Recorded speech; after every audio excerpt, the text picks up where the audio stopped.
তিনি ৭,৯৮৩ ভোট পেয়ে মোহাম্মদ ইব্রাহিম হোসেন।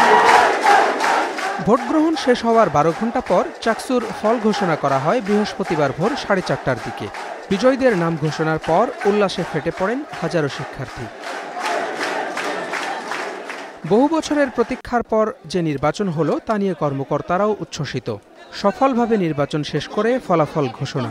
এরপর নির্বাচিত শীর্ষ ৩ জনকে মঞ্চেই অভিনন্দন জানান প্রধান নির্বাচন কমিশনার।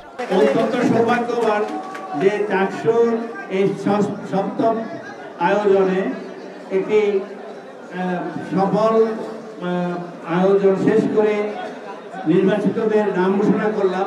আমি চাই আজকের বিজয়ী বিপি রনি, জিএস সাইদ বিন হাবিব এবং যুগ্ম সাধারণ সম্পাদক আইয়ুবুর রহমান তৌফিক একটু স্টেজে আসুন।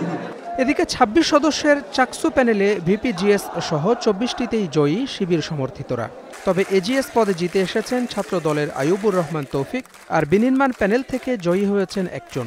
ফলাফল ঘোষণার পর বিজয় মিছিল না করলেও স্লোগানে স্লোগানে মুখর করে রাখে শিবিরের নেতাকর্মীরা। আর নির্বাচিত নেতারা প্রত্যয় ব্যক্ত করেন সবাইকে নিয়ে কাজ করার। আমার নির্বাচনী যাত্রাটা শুরুই হয়েছিল মুন্না ভাইয়ের হাত ধরে। তো আজকে সেই মুন্না ভাই আসলে আমাদের প্যানেলের একজন এজিএস প্রার্থী হয়েও নির্বাচিত হতে পারে না, এটা আমার জন্য খুব কষ্টের। তো আমার জন্য কষ্টের হলেও একটা ভালো লাগার যে আমি আসলে মুন্না ভাইয়ের হাত ধরে যে প্যানেলে এসেছিলাম, আমি আজকে সেখানে একজন সদস্য হয়েছি। স্বপ্নের ক্যাম্পাস বিনির্মাণ করতে চাই ইনশাল্লাহ। আজকে থেকে আমাদের যে পথ চলা শুরু হলো, আমরা চাই এই ক্যাম্পাসটা সত্যিকারের স্বপ্নের ক্যাম্পাসে পরিণত হোক। আমাদের অনেকেই প্রতিদ্বন্দ্বিতা করেছে এক একটা পদে, তো আমরা চাই সবাইকে নিয়ে সবার চিন্তাকে অ্যাকোমোডেশন করেই আমরা একটা সুন্দরভাবে যেন চাকসুকে পরিচালনা করতে পারি।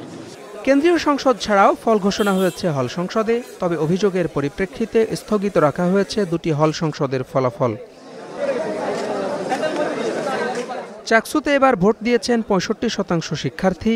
এর মাধ্যমে ৪৪ বছর পর চাকসুর নেতৃত্বে ফিরল Chhatra Shibir. Desk report, star news.